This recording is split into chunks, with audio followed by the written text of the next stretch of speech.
اللهم صل على سيدنا مولانا محمد طب القلوب ودوائها وعافية الأبدان وشفائها ونور الأبصار وضيائها وعلى آله وصحبه وبارك وسلم صلاة وسلاما عليك يا رسول الله صلی اللہ تعالی علیہ وسلم۔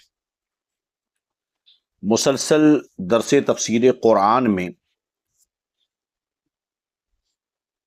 کان الناس امتا واحدہ سے لے کر اب تک جو تفسیر بیان کی گئی،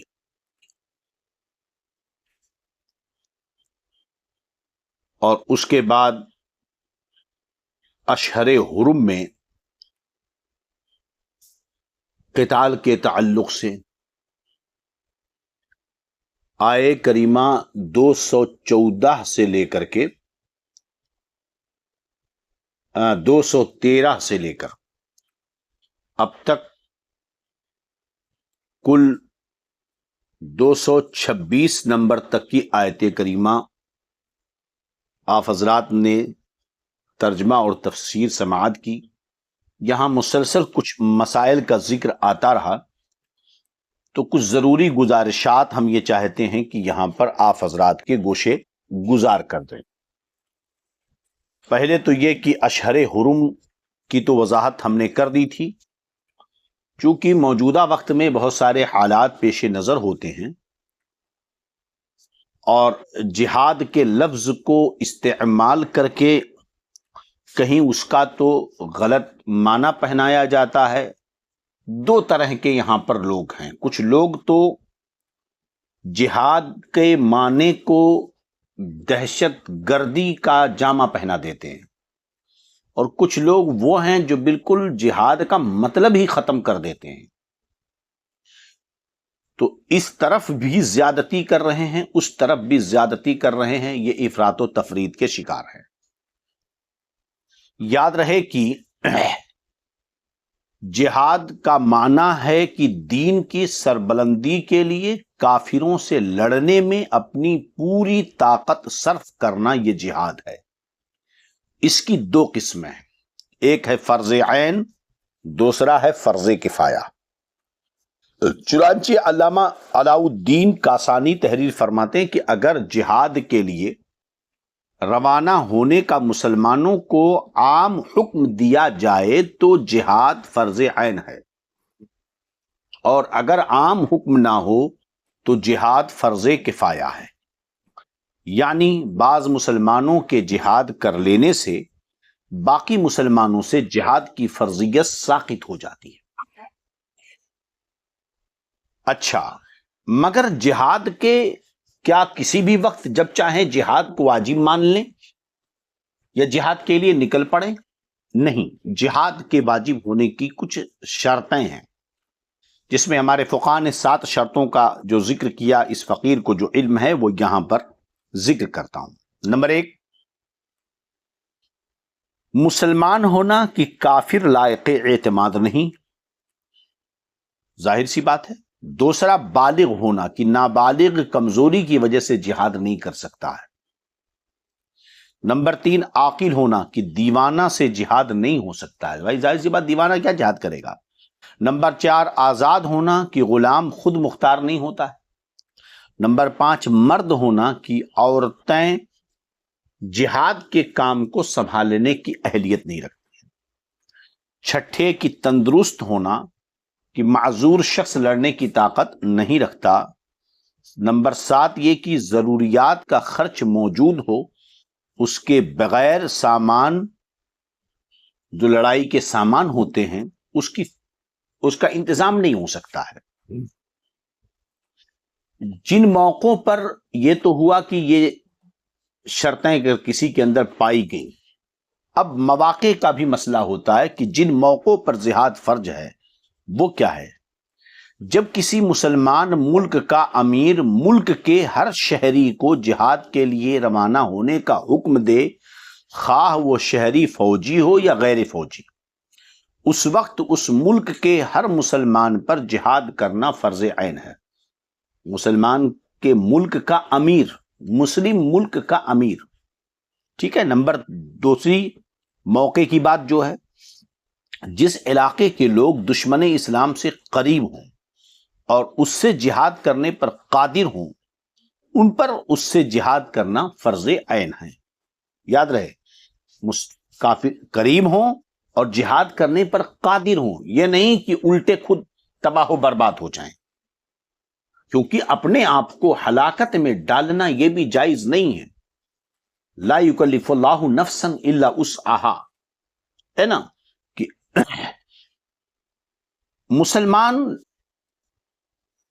مسلمانوں کے جس شہر کی سرحدوں پر کفار حملہ کرنے کے ارادے سے جمع ہو جائیں، اگر مسلمانوں کے شہر پر، فصیل پر، سرحد پر کافر جمع ہو جائے حملہ کرنے کے لیے، اس شہر کے مسلمانوں پر ان کفار سے جہاد کرنا فرض عین ہے۔ اور اگر ان کو اپنے دفاع میں دوسرے شہروں کے مسلمانوں کی ضرورت ہو تو پھر ان پر بھی جہاد فرض عین ہے۔ بات سمجھ رہی کہ نہیں؟ یاد رہے کہ عام حالات میں جب کافر اپنے اپنے ملکوں میں ہوں تو جو مسلمان ان سے جہاد کرنے پر قادر ہو ان پر تبلیغ دین اور اسلام کی سربلندی کے لیے کافروں سے جہاد کرنا فرض کفایہ ہے۔ اور اگر کسی بھی ملک کے مسلمان کافروں سے جہاد نہ کریں تو پھر دنیا کے تمام مسلمان گنہگار ہوں گے۔ تو حاصل کلام یہ ہوا کہ امیر ملک جب اعلان کرے، سمجھ رہے ہیں کہ نہیں، تو یا جہاد کے معنی کو مکمل ختم کر دینا یا اسے دہشت گردی کی طرف پھیر دینا، یہ دونوں غلط ہے۔ جہاد میں اس چیز کا خیال ضروری ہوگا کہ جو تم سے نہ لڑ رہا ہو، بوڑھا ہے، عورت ہے، بچے ہیں، ہے نا، یہ جو لوگ ہیں، اور اسی طرح شہروں کو تباہ نہ کیا جائے، درختوں کو، کھیتیوں کو برباد نہ کیا جائے، جانوروں کو نہ مارا جائے۔ یہ چند چیزیں جو ضروری تھی وہ ہم نے یہاں پر ذکر کر دیا جہاد کے تعلق سے۔ اب اس کے بعد یہ ہے کہ اگر کوئی دوسرا مسئلہ جو چل رہا تھا، وہ من یرتدد، یہ کافر تم سے ہمیشہ لڑتے رہیں گے تمہیں جب تک کہ تم کو تمہارے دین سے پھیر نہ دیں، جتنی ان کی طاقت ہوگی اگر وہ قابو پائیں، اور جو اپنے دین سے پھر جائے گا اور کفر کی حالت میں مرے تو جہنم میں جائے گا۔ یاد رہے کہ مرتد جو دین سے پھر جائے، کفار و مشرکین کے دباؤ کی وجہ سے، حالات کے تقاضے کے تحت، کسی پریشانی میں مبتلا ہونے کی وجہ سے، ہے نا، جان مال عزت و آبرو کی حفاظت کے چکر میں، سمجھ رہے کہ جان مال عزت و آبرو کی حفاظت کے چکر میں تھوڑی دیر کے لیے دل ایمان پر مطمئن ہو اور زبان سے کلمہ کفر جاری کرے، یہ رخصت ہے، لیکن یہ نہیں کہ عقیدتاً وہ اپنا ایمان اسلام سے پھر کر کے جو ہے مرتد ہو جائے۔ تو جو شخص مرتد ہو جائے گا وہ اس کے تمام اعمال تباہ و برباد ہو جائیں گے۔ اس سلسلے میں امام شافعی رضی اللہ عنہ کا مسلک یہ ہے کہ ان کے نزدیک مرتد ہونے سے نیک عمل اس وقت ضائع ہوتا ہے جبکہ مرتد ارتداد کی حالت ہی میں مر جائے، مگر ہمارے امام اعظم کے نزدیک صرف مرتد ہونے ہی سے تمام نیک عمل برباد ہو جائیں گے۔ علامہ علوسی رحمت اللہ علیہ فرماتے ہیں کہ امام شافعی کے نزدیک ارتداد سے اس وقت تک اعمال صالحہ باطل نہیں ہوتے جب تک اس شخص کی موت ارتداد پر نہ ہو جائے، اور امام اعظم کے نزدیک صرف ارتداد سے اعمال صالحہ ضائع ہو جاتے ہیں۔ اب اس کو یوں سمجھیں کہ ایک شخص نے ظہر کی نماز پڑھی، پھر مرتد ہو گیا، اور پھر ظہر کا وقت ختم ہونے سے پہلے دوبارہ مسلمان ہو گیا۔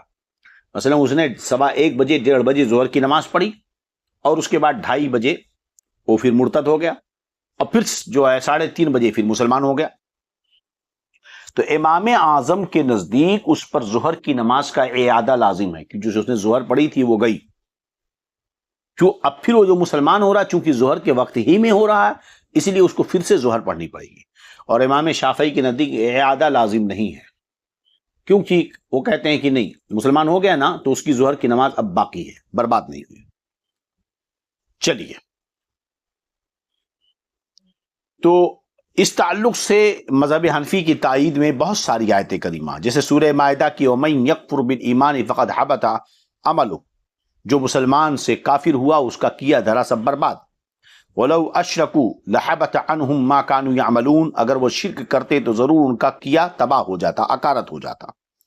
سورہ انعام کی آیت ہے. اسی طرح اللہ فرماتا ہے یا ایھا الذین آمنوا لا ترفعوا اصواتکم فوق صوت النبی ولا تجهروا له بالقول كجهر بعضکم لبعض ان تحبط اعمالکم وانتم لا تشعرون.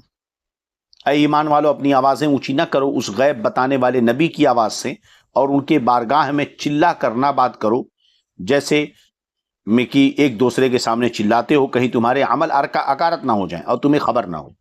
یہ ساری آیتیں بتا رہی ہیں کہ اعمال صالحہ کہ ضائع ہونے کا سبب صرف اور صرف ارتداد ہے. موت کے ساتھ کوئی قید نہیں ہے کہ مرے گا تب اکارت ہوں گی. جیسے مرتد ہوا سارے اعمال برباد ہو گئے. بات میں آ رہی کہ نہیں؟ اب اس کے بعد پھر ذکر آیا شراب کے تعلق سے. ہم ترجمہ و تفسیر ایک حد تک کرتے گئے تو جو ضروری باتیں تھیں، کچھ نکات تھے، ہم نے سوچا کہ آج اس پر ہم گفتگو کر دیں. شراب، امام اعظم ہمارے مذہب حنفی امام اعظم کے نزدیک شراب خمر، یسألونک عن الخمر والمیسر، خمر اس شراب کو کہتے ہیں جو انگور سے بنتی ہے. خمر اس شراب کو کہتے ہیں جو انگور سے بنتی ہے، یعنی انگور کا شیرہ جو ہے جب گاڑھا ہو جائے اور اس میں جھاگ اٹھنے لگے تو وہ خمر ہے. امام اعظم ابو حنیفہ رضی اللہ عنہ کے نزدیک صرف خمر حرام لعینہ ہے، یعنی اس کی حرمت قطعی ہے، لہذا اس کی نجاست غلیظہ ہے. اس کا ایک قطرہ یا زیادہ سب حرام ہے، یہاں تک کہ خمر کا ایک قطرہ پی لینے پر بھی سزا دی جائے گی، اور ایک قطرہ بھی اگر کسی چیز میں پڑ جائے تو اسے ناپاک کر دے گا.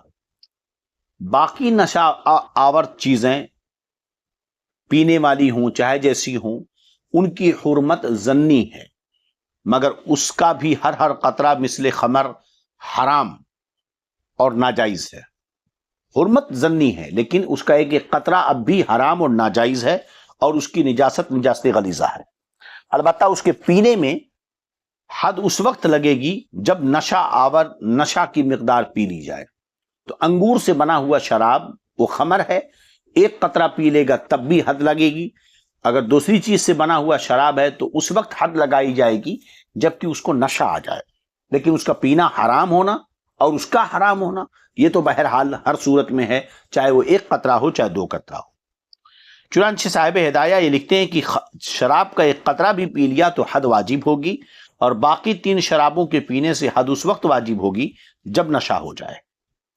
البتہ ائمہ ثلاثہ کے نزدیک یعنی امام مالک، امام شافعی، امام احمد بن حنبل، ہر نشہ آور مشروب خمر ہے، قلیل ہو یا کثیر حرام ہے، اس کے پینے پر حد واجب ہوگی.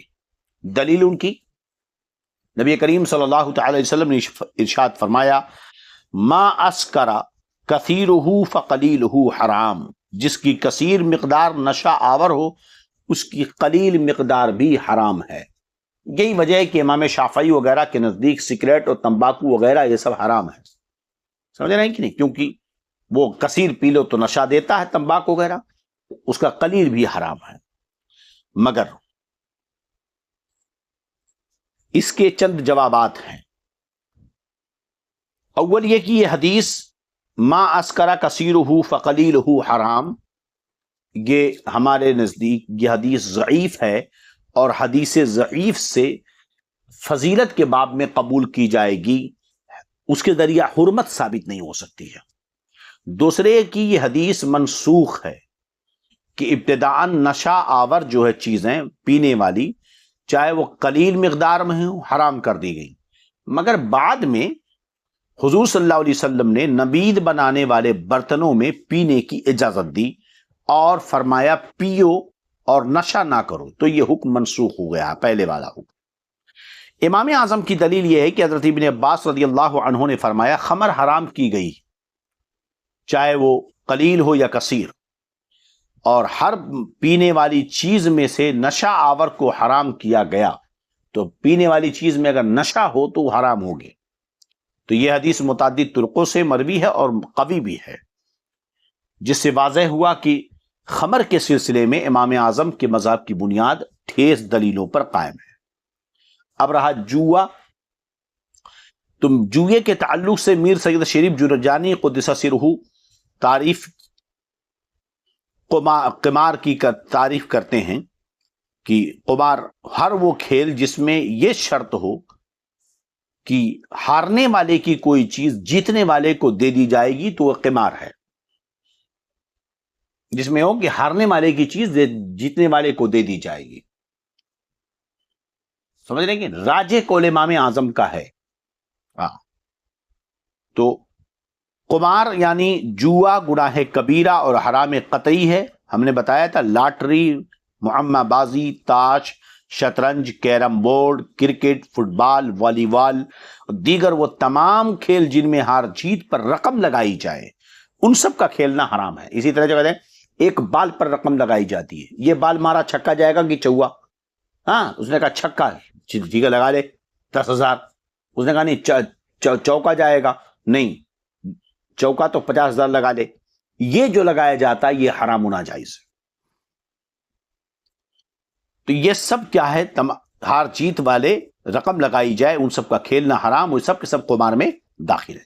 البتہ جن کھیلوں میں صرف ایک طرف سے شرط لگائی جائے، اس طرح کے جیتنے پر انعام لے گا اور ہارنے پر کچھ نہیں دے گا، تو وہ کھیل قمار جو ہے قمار میں داخل نہیں ہے، داخل نہیں ہے۔ لیکن اگر ایسا کھیل جس میں احکام شرع کی خلاف ورزی کی جا رہی ہو، مثلا ایسی جگہ کھیلا جا رہا ہے جہاں بے حیا بے پردہ ننگی عورتیں رہتی ہوں، یا یہ کہ نماز کا وقت ضائع ہو جاتا ہو، نماز چھوڑ دیتا ہو کھیلنے میں، یا ایسے کپڑے پہننے پڑتے ہوں جس سے بے شرمی اور بے حیائی اور سطر عورت کھلتا ہو، اس صورت میں حرام ہوگا۔ لہذا اگر کرکٹ کوئی کھیلتا ہے تو کھیل سکتا ہے بشرطے کہ وہ ہارنے جیتنے کی شرط نہ لگایا ہو۔ اگر جسمانی ورزش کے لیے کھیلتا ہے تو کھیل سکتا ہے۔ یوں ہی کبڈی اگر سارے کے سارے لوگ لباس صحیح پہنے ہوں، اتنا ٹائٹ فٹنگ نہ ہو یا چڈی وغیرہ نہ پہنے ہوں، انڈر ویئر وغیرہ پہن کر کبڈیاں کھیلی جاتی ہیں، یہ ساری چیزیں نہ ہوں تو کھیل سکتے ہیں۔ تماشائیوں میں عورتیں نہ ہوں، ہوہا نہ کرنے والے ہوں، تو میں سمجھتا ہوں کہ کوئی ایسا کرکٹ ٹورنامنٹ تو ہے نہیں جہاں عورتیں ناچنے نہ پہنچ جاتی ہوں، ہے نا؟ یہ خود چلائیں گی کہ ہمارے ساتھ زیادتی ہو رہی ہے، اور خود ہے نا اپنے طرف زیادتی کے اسباب پیدا کریں گی۔ چلیے خیر، تو یہ چیز ہو گئی شراب کے تعلق سے، اور جہاد کے تعلق سے کچھ ضروری باتیں تھیں جو ہم نے آپ کو بتا دیا۔ حالت حیض کے مسائل پر بھی گفتگو ہوئی۔ کسی صاحب نے یہ ذکر نہ کیا کہ اس پر کچھ تفصیلی گفتگو کی جائے، اس لیے وہاں پر اس کو ہم نے یہاں پر مختصر کر دیا۔ اب اس کے بعد جو بحث آئی تھی وہ آئی تھی قسم کے تعلق سے، کہ اللہ رب العزت تمہاری جو قسمیں ہوں، لغو قسمیں ہوں، لا یؤاخذکم اللہ باللغو فی ایمانکم ولکن یؤاخذکم بما کسبت قلوبکم واللہ غفور رحیم، اور اللہ تمہیں نہیں پکڑتا ان قسموں میں جو بے ارادہ زبان سے نکل جائیں، ہاں ان پر گرفت فرماتا ہے جو کام تمہارے دلوں نے کیے ہیں، اللہ بخشنے والا اور حلم والا ہے۔ تو ہم نے اس میں ذکر کیا تھا کہ قسم جو ہے، قسم 3 طرح کی ہوتی ہے۔ پہلی قسم یمین لغو، پہلی قسم کیا ہے؟ یمین لغو، جس کا یعنی جھوٹی قسم ہوئی۔ وہ یمین لغو انسان گزرے ہوئے یا موجودہ کسی بات پر اپنی دانست میں سچی قسم کھائے، اپنی دانست میں سچی قسم کھائے اور در حقیقت وہ جھوٹ ہو، تو اس کو لغو اس لیے کہتے ہیں کہ اس پر کوئی مطلب تو مرتب ہوتا نہیں، تو نہ وہ گناہ اس پر ہے نہ کوئی کفارہ ہے۔ یعنی اس نے جو قسم کھائی وہ اپنی جانکاری میں تو صحیح کھایا، لیکن حقیقت میں ایسا ہوا نہیں ہے۔ تو چونکہ حقیقت میں ایسا کچھ ہوا نہیں، اور یہ جو قسم کھائی ہے اس نے اپنی دانست میں سچی کھائی ہے، تو اس پر نہ کفارہ ہے نہ کوئی گناہ ہے، اس لیے، اور نہ ہی کوئی اس پر اثر مرتب ہوگا، اس لیے اسے یمین لغو کہتے ہیں۔ دوسری قسم ہے یمین غموس، اور وہ یہ ہے کہ کسی گزرے ہوئے معاملے پر جان بوجھ کر جھوٹی قسم کھائی جائے. تو اس میں احناف کے نزدیک گناہ کبیرہ کا مرتکب تو ہوگا مگر کفارہ نہیں ہوگا، اور امام شافعی کے نزدیک اس میں گنہگار بھی ہوگا اور کفارہ بھی لازم آئے گا. اس کو غموس اس لیے کہتے ہیں کہ یہ قسم کھانے والے کو گناہ میں ڈبو دیتی ہے، گناہ میں ڈبو دیتی ہے. گناہ گار تو ہوا مگر کفارہ نہیں ہے. البتہ امام شافعی کیا گناہ گار بھی ہوا اور کفارہ بھی ہے. اور تیسری قسم یمین منعقدہ ہے، یعنی کسی آئندہ امر پر قصد جان بوجھ کر قسم کھائے، کسی آئندہ امر پر قصد کر کے قسم کھائے کہ فلاں کام کروں گا یا نہیں کروں گا، ہے نا. تو اس قسم کو اگر توڑے گا تو گنہگار بھی ہوگا اور کفارہ بھی لازم آئے گا. اس قسم کے حکم میں احناف اور شوافع متفق ہیں. البتہ یاد رہے کہ اگر کسی بندے نے کسی جائز کام کے نہ کرنے کی قسم کھا لی یا کسی ناجائز کام کے کرنے کی قسم کھا لی تو حکم یہ ہے کہ وہ قسم کو توڑ دے، کفارہ دے. سمجھے کہ نہیں؟ اب قسم کا کفارہ کیا ہے؟ قسم توڑنے کا کفارہ 10 مسکینوں کو درمیانی کھانا کھلانا ہے، اوسط درجے کا کھانا کھلائے، یا انہیں کپڑا پہنائے، یا غلام آزاد کرے، اور اگر یہ سب نہ کر سکے تو 3 روزے رکھے. کتنے رکھے؟ 3 روزے رکھے. اب چلیے آج کی آیت. اعوذ باللہ من الشیطان الرجیم، بسم اللہ الرحمن الرحیم. للذین یؤلون من نسائہم تربص 4 اشہر فإن فاؤوا فإن اللہ غفور رحیم. اور وہ جو قسم کھا بیٹھے ہیں اپنی عورتوں کے پاس جانے کی، اور وہ لوگ جو قسم کھا بیٹھے ہیں اپنی عورتوں کے پاس جانے کی، انہیں 4 مہینے کی مہلت ہے. اور وہ لوگ جو قسم کھا بیٹھے ہیں اپنی عورتوں کے پاس جانے کی، انہیں 4 مہینے کی مہلت ہے. پس اگر اس مدت میں پھر آئے تو اللہ بخشنے والا مہربان ہے. وَإِنْ عَزْمُ الطَّلَاقَ فَإِنَّ اللَّهَ سَمِيعٌ عَلِيمٌ. اور اگر چھوڑ دینے کا ارادہ پکا کر لیا تو اللہ سنتا جانتا ہے. اللہ سنتا جانتا ہے. دیکھیے بعض یعنی کفار مکہ میں بعض لوگ اپنی عورتوں کو ستانے کے لیے پہلے قسم کھا لیا کرتے تھے کہ وہ ان سے ہم بستری نہیں کریں گے. اس طرح نکاح میں بھی عورت رہتی تھی اور حقوق جوزیت سے محروم بھی ہو جاتی تھی، یعنی پریشان ہونا، لٹکانا ہوا. تو قرآن نے اس ظلم کا بھی خاتمہ کیا اور فرمایا کہ اگر 4 ماہ کے اندر تم نے اپنی یہ قسم توڑ دی تو عورت تمہارے نکاح میں رہے گی، تمہیں صرف کفارہ ادا کرنا ہوگا. اگر 4 ماہ کے اندر تم نے قسم توڑ دی، تم نے قسم کھائی کہ میں بیوی کے پاس نہیں جاؤں گا یا بیوی سے میں تجھ سے جمع نہیں کروں گا، قسم کھا لی، تو اگر 4 مہینے کا ٹائم تمہیں اسلام دے رہا ہے، اگر اس 4 مہینے کے اندر تم نے قسم توڑ دی تو بیوی نکاح میں رہے گی، البتہ تم کو قسم کا کفارہ دینا ہوگا. اور اگر تم نے 4 ماہ گزرنے پر بھی اپنی قسم نہ توڑی تو کان کھول کر سن لو، نکاح ہی ٹوٹ گیا. تم عورتوں کو پریشان نہیں کر سکتے. پہلے لوگ کیا کرتے تھے؟ قسم کھا لیتے تھے اور 2 3 سال تک نہ انہیں طلاق دیتے تھے کہ وہ عورتیں کسی دوسرے مرد سے عدت گزار کر نکاح کر لیں، اور نہ ہی ان کے پاس جاتے تھے، تو عورتیں بیچاری پریشان ہوتی تھیں. اس طرح وہ عورتوں کے ساتھ ظلم کرتے تھے. اسلام نے ظلم کا خاتمہ کیا. کان کھول کر کے سن لو، اگر تم نے ایسی قسم کھا لی کہ عورتوں کے پاس بیوی سے کہ میں تیرے پاس نہیں آؤں گا، میں نے قسم، اللہ کی قسم، اللہ کی عظمت کی قسم، کبریائی کی قسم کھا لی اللہ کی کہ نہیں آؤں گا. اب اس کے بعد جو ہے قرآن کہتا ہے بس 4 مہینہ تمہارے پاس ٹائم ہے. 4 مہینے کے اندر اگر چلے گئے تو قسم کا کفارہ دو، بیوی تمہاری اب بھی ہے، نکاح نہیں ٹوٹا. لیکن اگر 4 مہینے کے آگے گیا تو نکاح ٹوٹا، بیوی گئی. ستانے گئے تھے نا، اب بیوی کو آزادی ملی، اب دوسرے سے چاہے نکاح کر لے تو نکاح ٹوٹ جائے گا. اور عورت کو حق حاصل ہوگا کہ وہ کسی دوسرے شخص سے عدت گزار کر نکاح کر لے. ایسا نہیں ہو سکتا کہ تم عورت کو اپنے نکاح میں بھی باندھ کر رکھو اور اس کی جوزیت کے حقوق بھی ادا نہ کرو. ہاں، اگر اپنی خوشی سے پھر وہ عورت اپنے اسی شوہر سے نکاح کرنا چاہے تو کر سکتی ہے، کیونکہ جو طلاق واقع ہوگی وہ ایک طلاق بائن واقع ہوگی، ایک طلاق بائن واقع ہوگی، اس لیے نئے نکاح سے پھر اسی شوہر کے ساتھ عورت رہ سکتی ہے۔ تو مسئلہ سمجھ لو کہ اگر کسی نے اپنی بیوی سے ایلا کیا، اس کو شریعت کی اصطلاح میں ایلا کہتے ہیں۔ کیا کہتے ہیں؟ ایلا کہتے ہیں۔ ایلا کا معنی کیا ہے؟ ایلا کا تو لغوی معنی ہے مطلقاً قسم کھانا، مگر اصطلاح شرع میں اپنی بیوی سے 4 مہینہ یا اس سے زائد عرصے کے لیے یا غیر معینہ مدت کے لیے، کوئی مدت ہی بیان نہ کی، یا تو مدت کیا ہمیشہ یہ کہہ دیا، یا کوئی مدت ہی نہیں، یا تو کوئی مدت ہی ذکر نہیں کی، یا ہمیشہ کی مدت ذکر کر دی، یا 4 مہینے کی ذکر کر دی۔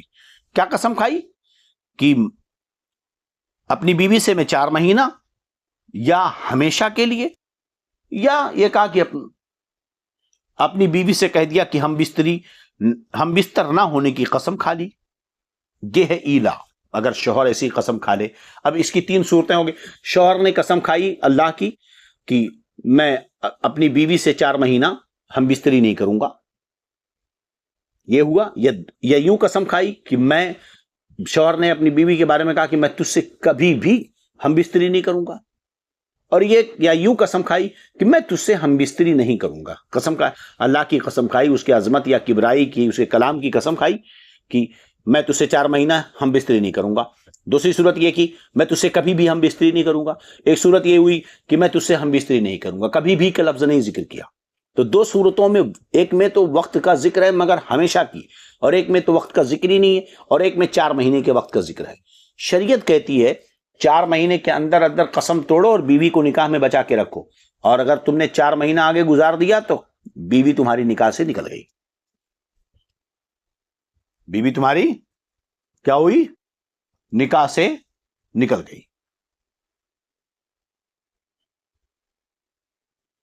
امام شافعی کے نزدیک یہاں یہ ہے کہ مدت گزرنے کے بعد شوہر کو اختیار ہے، چاہے تو رجوع کر لے اور چاہے تو طلاق دے دے، مگر ہمارے نزدیک 4 مہینے کی مدت گزرنے کے بعد بیوی پر خود بخود طلاق بائنہ واقع ہو جائے گی۔ طلاق واقع کرنے کی ضرورت نہیں ہے، مدت گزری 4 مہینہ، خود بخود وہ نکاح سے نکل جائے گی اور ایک طلاق بائن اس کے اوپر پڑ جائے گی۔ اگر اس نے 4 مہینے کے اندر اپنی بیوی سے مباشرت کر لی اندر 4 مہینے سے پہلے تو اس کی قسم ٹوٹ جائے گی اور اس پر کفارہ لازم ہوگا اور ایلا ساقط ہو جائے گا۔ اور اگر اس نے 4 مہینے کے اندر اپنی بیوی سے ہم بستری نہیں کی، کانٹیکٹ نہیں کیا، تو اس کی بیوی پر از خود طلاق بائنہ واقع ہو جائے گی۔ اب یہاں پر چند مسئلے یاد رکھیں۔ قسم صرف اللہ کے نام کی اور اس کے صفت کی جائز ہے، کسی اور نام سے کھایا تو قسم ہی نہیں ہوئی، اور غیر اللہ کی قسم کھانا یہ جائز نہیں ہے، وہ کم از کم مکروہ کے درجے میں ہے۔ تو قسم، یہ جو ایلا میں قسم، ایلا اسی کو کہتے ہیں، بیوی سے ہم بستری نہ کرنے کی قسم کھائی تو اسے ایلا کہتے ہیں شریعت کی اصطلاح میں، اور اس میں یہ ہے کہ اللہ کی قسم کھائی ہو یا اس کے عظمت والے ناموں کے صفات کے ذریعہ قسم کھائی ہو، جیسے اللہ کی کبریائی کی قسم، اللہ کے کلام کی قسم، اللہ کی قسم، اس طرح سمجھے کہ غیر اللہ کی قسم کھایا تو قسم ہوئی ہی نہیں، سمجھے کہ نہیں؟ ہاں، قیامت کی نشانیوں میں سے ہے کہ لوگ اپنے ماں باپ، اولاد اور عورتوں کی قسمیں کھانا شروع کر دیں گے۔ آج تو ہو گیا نا، تیرے سر کی قسم، تیرے پر کی قسم، تیرے نر کی قسم، ہے جانے کون کون سی قسم آج کل کھائی جاتی ہے۔ اچھا چلیے، خیر، اللہ تعالی اور رسول اللہ صلی اللہ علیہ وسلم نے جو غیر اللہ کی کہیں کہیں قسم یاد فرمائی ہے نا، اس کو اپنے اوپر قیاس نہ کیا جائے، وہ اللہ اس کے رسول کا خاصہ ہے۔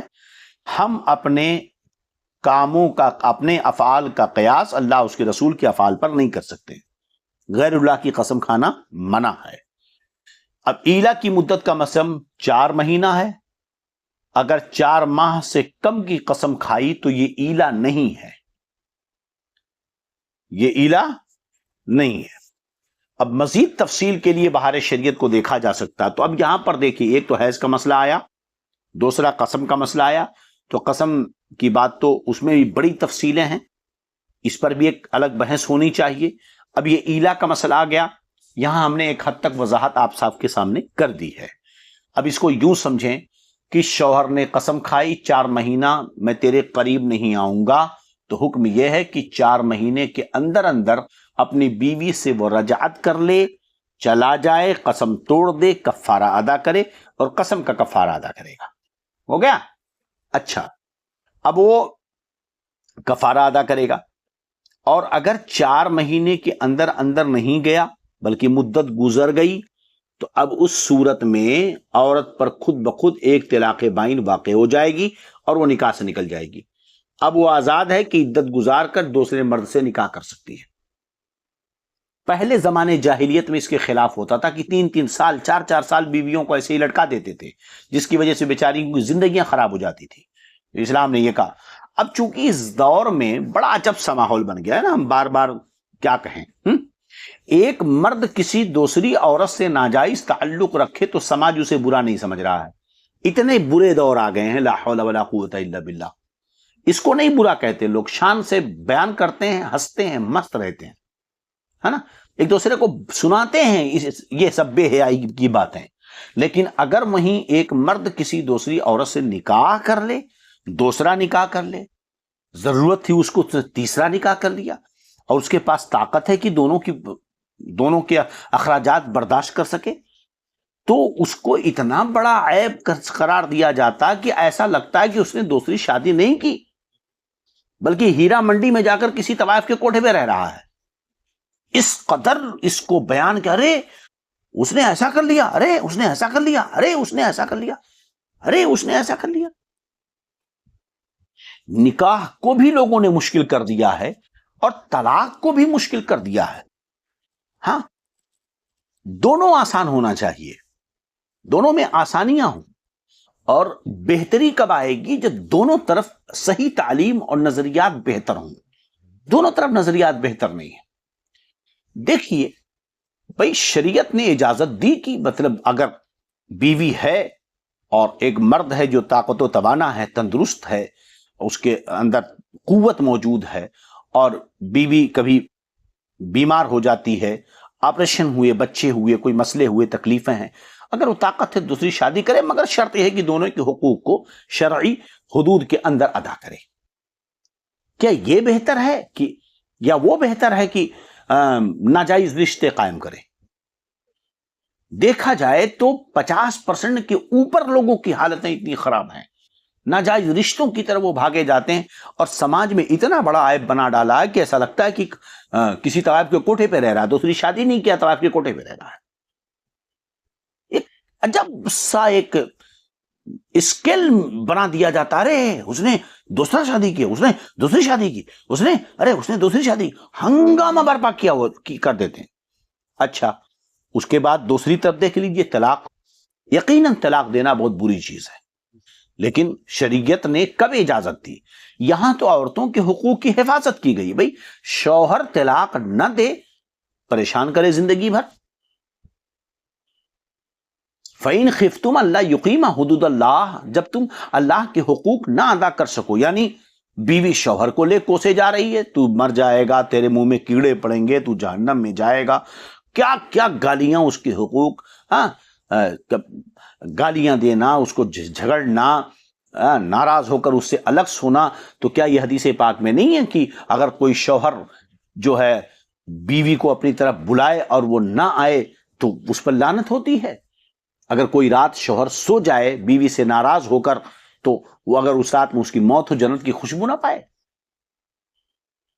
بتائیے، جو بیوی اپنے شوہر کے ساتھ اس طرح، اور شوہر پر ذمہ ہے کہ بیوی کے حقوق کا خیال رکھے، اس کی نام نفقہ کا خیال رکھے، اسے مارے مت، اسے گالی مت دے، ہے نا، اسے محبت سے پیش آئے، اور یہ عالم یہ ہے کہ بیوی سے جم ہی نہیں رہا ہے، اس کے حقوق کا خیال ہی نہیں ہے۔ نہ دال میں نمک تیز ہوا تو گالیاں، لات جوتے سے مارنا، بال پکڑ کے گھسیٹنا، دھکے مار دینا، یہ کیا ہے؟ نتیجہ کیا ہو رہا ہے کہ سماج کے دباؤ میں یہ دونوں ساتھ میں رہ رہے ہیں، سماج کے دباؤ میں لوگوں ساتھ میں رہ رہے ہیں، مگر کیا وہ دونوں اپنی آخرت برباد نہیں کر رہے ہیں؟ وہ کون سا میاں بیوی کا رشتہ تو یہ کہ ہن لباس لکم وانتم لباس لہن، کہ ایک دوسرے کے ساتھ جو ہے اس قدر جو ہے مل کر کے رہیں کہ دونوں ایک دوسرے کے لباس ہوں۔ میاں لباس جلے گا تو جسم بھی جلے گا، جسم جلے گا تو لباس جلے گا۔ یہاں تو بہت اچھے تعلقات قائم دکھ رہے ہیں جناب. باہر اندر کیا ہو رہا ہے؟ وہ اپنے لیے جہنم کا سامان کر رہی ہے اور یہ اپنے لیے جہنم کا سامان کر رہا ہے. وہ اپنی آخرت برباد کر رہی ہے، اپنی آخرت برباد کر رہی ہے. تو یہ جو سماج میں ایک بھینکر خطرناک جو فکر پیدا ہو گئی، اب ارے شوہر نے طلاق دے دیا، ارے عورت نے طلاق، یہ نہیں دیکھ رہے ہیں، سب جانتے ہیں کہ صبح شام لعنت برسنے کا کام ان کے ہاں ہو رہا ہے. عورت پر لعنت برس رہی ہے، شوہر پہ لعنت برس رہی ہے، دونوں اپنی آخرت تباہ کر رہے ہیں. اب کیا ہوا؟ شوہر نے جلال میں آ کر طلاق دے دیا، 3 طلاق دیا، طلاق طلاق طلاق.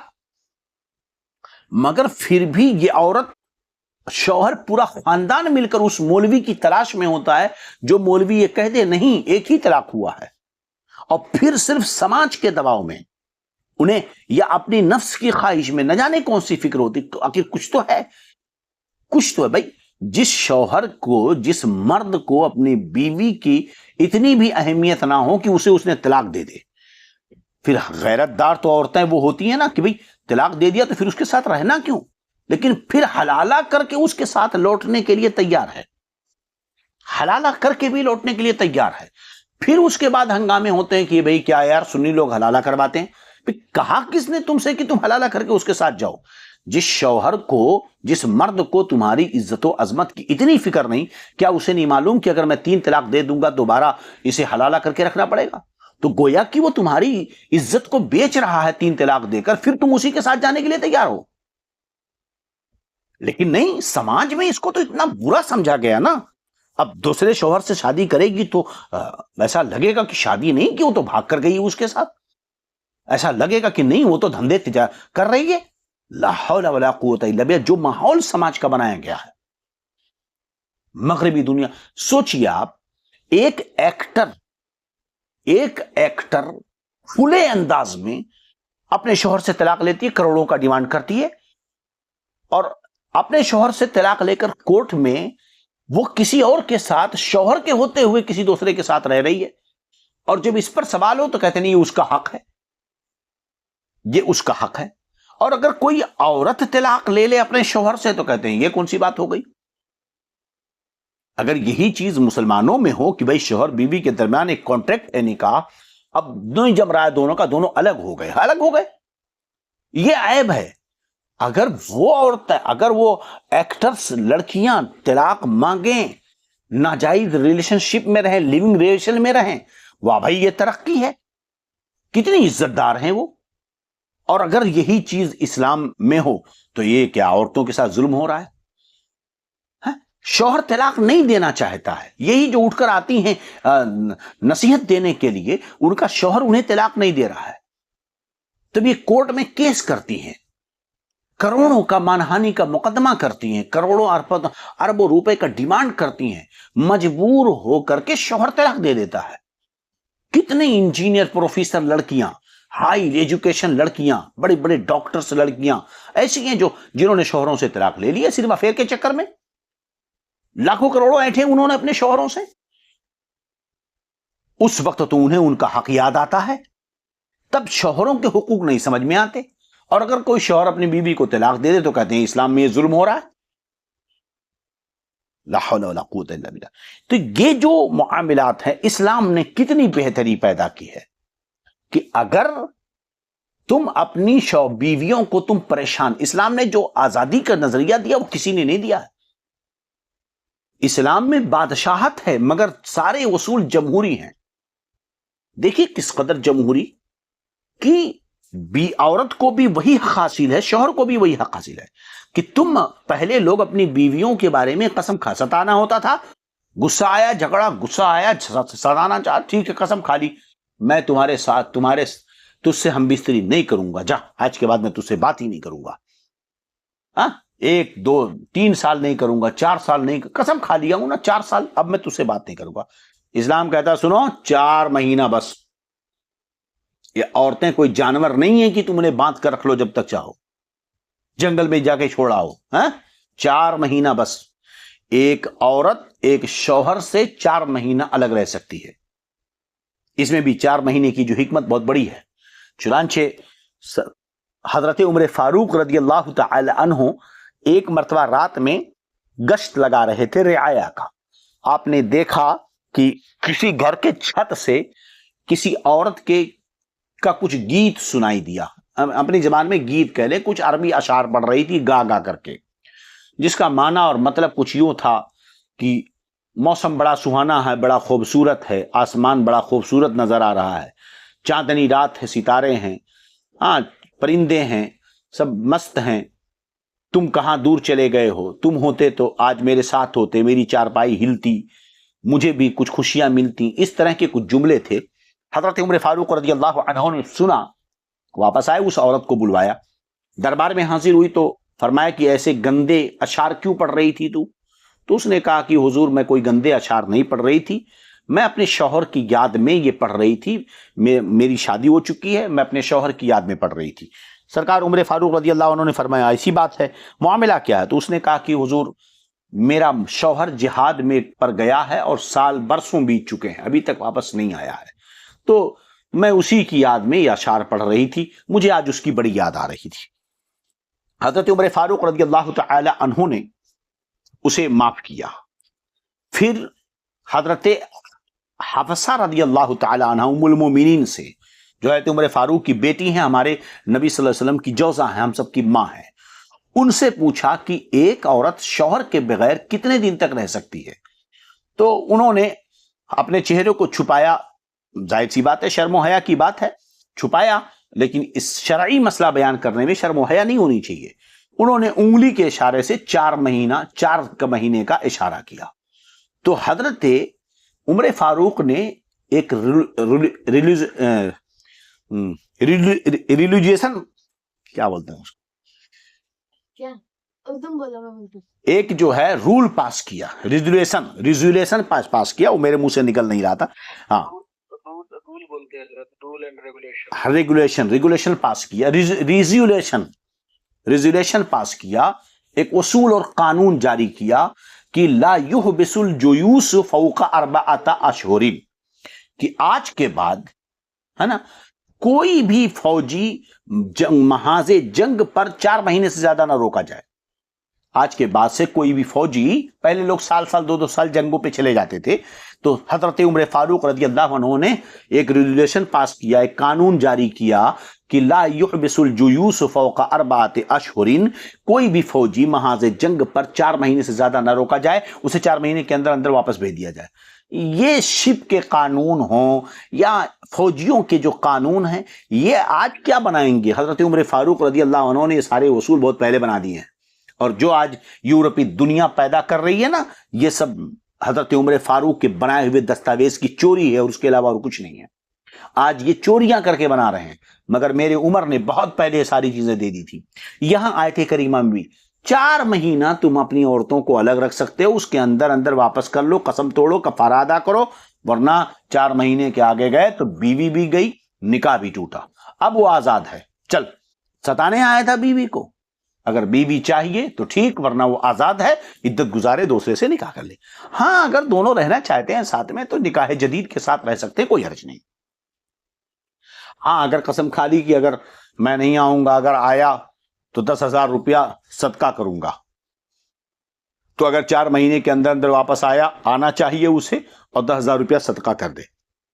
چلیے, تو میں سمجھتا ہوں کہ آج کی گفتگو بڑی لمبی ہو گئی, اور ہم نے اس طرح اس لیے کیا کہ کیونکہ ایلا کی جو بحث تھی یہ بہت لمبی نہیں تھی. تو اب اس کے بعد جو مسائل ہیں وہ اہم ہیں. اب اللہ فرماتا ہے وَإِنْ عَزَمُوا الطَّلَاقَ فَإِنَّ اللَّهَ سَمِيعٌ عَلِيمٌ, اور اگر چھوڑ دینے کا ارادہ پکا کر لیا تو اللہ سنتا جانتا ہے. سمجھ رہے ہیں کہ نہیں؟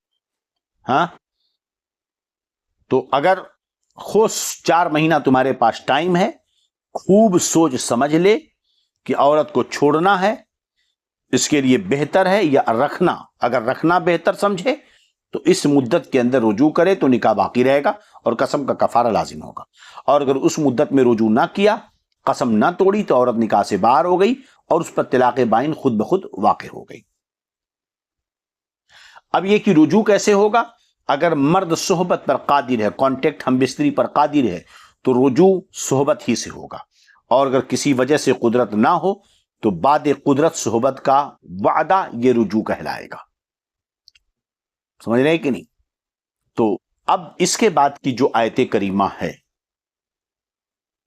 والمطلقات یتربصن بانفسہن ثلاثۃ قروء ولا يحل لهن ان يكتمن ما خلق الله في ارحامهن ان كن يؤمن بالله واليوم الاخر وبعولتهن احق بردهن في ذلك ان ارادوا اصلاحا ولهن مثل الذي عليهن بالمعروف وللرجال عليهن درجة والله عزيز حكيم۔ اب اس کے آگے عموماً مسائل کی وہ آیتیں ہیں جن میں بہت سارے مسائل کو بیان کرنا ہوگا۔ ترجمہ کرتا ہوا اگر میں چلا جاؤں تو میرے لیے بڑا آسان بھی ہے اور یہ کافی آیتیں ہو جائیں گی، لیکن مسائل شرعیہ جو آپ تک پہنچیں گے اس سے آپ کا بھی فائدہ ہے اور میرا بھی فائدہ ہے۔ استغفر اللہ ربی من کل ذنب واتوب الیہ، اشہد ان لا الہ الا اللہ واشہد ان محمد عبدہ ورسولہ۔ السلام علیکم ورحمۃ اللہ وبرکاتہ۔ یہاں پر ایک ضروری بات ہم آپ کو بتا دیں، اگر کسی نے یہ قسم کھا لی کہ میں تجھ سے ہم بستری نہیں کروں گا کبھی بھی، سمجھ رہے ہیں آپ، تو جناب عالی یہ بڑی خطرناک چیز ہے، اس لیے قسم کھانے سے بچیے گا۔ اگر ایسی قسم کھا لی کہ میں تجھ سے ایلا کیا، بہت ضروری مسئلہ ہے اور اکثر لوگوں کے منہ سے نکل جاتا، تو ذرا غور سے سن لیں۔ اگر قسم یہ کھا لی، اب ایک تو چیز یہ ہوئی کہ مطلب 4 مہینے کی قسم کھائی یا 4 مہینے کی قید نہ ہو، تو اگر عورت سے دونوں صورتوں میں عورت سے 4 ماہ کے اندر جمع کر لیا تو قسم ٹوٹ گئی اور کفارہ لازم ہے۔ سمجھ رہے ہیں کہ نہیں؟ مگر یہی ہے کہ قسم جو ہے اللہ تعالیٰ یا اس کی صفت کی کھائی ہو۔ اچھا، اب کوئی ایسا شخص جو جمع سے پہلے کفارہ دے دے، ابھی رجوع کی صورت ہوگی کہ بیوی سے جا کے جمع کرے، اگر اس نے اس سے پہلے کفارہ دے دیا تو دوبارہ اسے کفارہ دینا پڑے گا، پہلے کفارے کا اعتبار نہیں، جمع کے بعد ہی کفارہ دینا ہوگا، ایلا میں یہ شرط ہے۔ اور اگر یہ کہا تھا کہ مطلب اگر میں تیرے قریب جاؤں تو غلام آزاد کروں گا 4 یا 10,000 روپے صدقہ کروں گا، تو اگر 4 مہینے کے اندر کانٹیکٹ کر لیا تو 10,000 روپے اسے صدقہ کرنا پڑے گا۔ اور اگر قربت نہیں کی یہاں تک کہ 4 مہینہ گزر گئے تو طلاق بائن واقع ہو گئی۔ یہ تو ہوا کہ جب 4 مہینے کے وقت کے ساتھ قسم کھائی، تو جب اس نے ایسا کر دیا تو یہ قسم بھی ختم ہو گئی۔ کیا ہو گئی؟ قسم بھی ختم ہو گئی، کیونکہ اس نے قسم 4 مہینے کی کھائی تھی، 4 مہینہ اب قسم ختم ہو گئی۔ اور اگر دوبارہ اس نے اس عورت سے نکاح کیا، نہیں 4 مہینہ ہو گئے اس نے بیوی سے صحبت نہیں کی تو بیوی پر طلاق واقع ہوگی، باہر نکل گئی، اور 4 مہینہ پورا ہونے کے بعد اب قسم بھی ختم ہو گئی، قسم بھی ختم ہوگی۔ اب دوبارہ اگر نکاح کرے گا تو قسم لوٹ کر نہیں آئے گی، یعنی اگر اس عورت سے پھر نکاح کیا تو اس کا کچھ اثر نہیں ہے۔ یہاں عورت کو آزادی مل رہی ہے، اتنا سمجھ لیں، مسئلے کو اچھی طرح پہلے سمجھ لیں کہ 4 مہینے کے اندر اگر مرد شوہر چاہتا ہے، بھئی شوہر جب تک طلاق نہیں دے گا بیوی الگ نہیں ہو سکتی ہے، تو اگر شوہر چاہتا ہے کہ بیوی میرے نکاح میں رہے تو 4 مہینے کے اندر ہی بیوی سے کانٹیکٹ کرے، کفارہ ادا کر۔ لیکن اگر 4 مہینہ پورے ہو گئے تو اب عورت آزاد ہے، عدت گزار کر شوہر کے قید میں نہیں ہے، وہ دوسری جگہ شادی کر سکتی ہے، لیکن اگر دونوں دوبارہ کرنا چاہیں تو کر سکتے ہیں۔ اب جو قسم کھائی تھی لوٹے گی نہیں، قسم بھی ختم ہو گئی، 4 مہینہ ختم، قسم بھی ختم۔ لیکن آج کل جو جلال میں تجھ سے کبھی صحبت نہیں کروں گا، ایسا کسی نے جلال میں قسم کھائی تب، سمجھ رہے ہیں کہ نہیں؟ اور اگر یہ کہا خدا کی قسم تجھ سے کبھی قربت نہ کروں گا، کوئی قید نہیں لگائی، یا یہ کہا کہ خدا کی قسم میں تجھ سے قربت ہی نہیں کروں گا، ایک میں کبھی نہیں کروں گا، ایک ہے کہ خدا کی قسم تجھ سے قربت نہیں کروں گا۔ ان دونوں صورتوں میں 4 مہینہ گزرا تو ایک طلاق بائن پڑ گئی، مگر قسم ابھی باقی ہے۔ اگر دونوں پھر سے نکاح کریں گے نا تو پھر بدستور ایلا واپس آ جائے گا. اگر نکاح سے 4 مہینے کے اندر جمع کر لیا تو قسم کا کفارہ دے, اور اگر یہ کہا تھا کہ اتنے غلام 1000 صدقہ کروں گا تو وہ دے, وہ دینا پڑے گا. اور اگر 4 مہینہ پھر گزر گئے, قربت نہیں کی, تو پھر ایک طلاق بائن واقع ہوگی, مگر قسم اب بھی باقی ہے. پھر جب تیسری بار وہ نکاح کرے گا تو پھر وہ ایلا لوٹ آئے گا, اور اگر اب بھی جمع نہ کرے تو 4 مہینہ گزرنے کے بعد تیسری طلاق پڑ جائے گی. تیسری طلاق پڑنے کے بعد بغیر حلالہ کے نکاح نہیں کر سکتا ہے. ہاں, اگر اب حلالہ کے بعد نکاح کیا تو اب ایلا نہیں ہے, 4 مہینے بغیر قربت کے گزرنے پر طلاق نہیں ہوگی, مگر قسم باقی ہے. اگر جمع کرے گا تو کفارہ واجب ہوگا. تو یاد رکھیے, جو لوگ جوش میں اس طرح کی حرکتیں کرتے ہیں ان کے لیے بڑی مشکلیں ہیں. ان ساری چیزوں کو ذہن میں محفوظ رکھیں. ہاں, اگر ایسا ہو تو یہ ساری صورتیں سامنے آئیں گی. اللہ رب العزت سلامت رکھے, برکتوں سے نوازے. السلام علیکم ورحمۃ اللہ.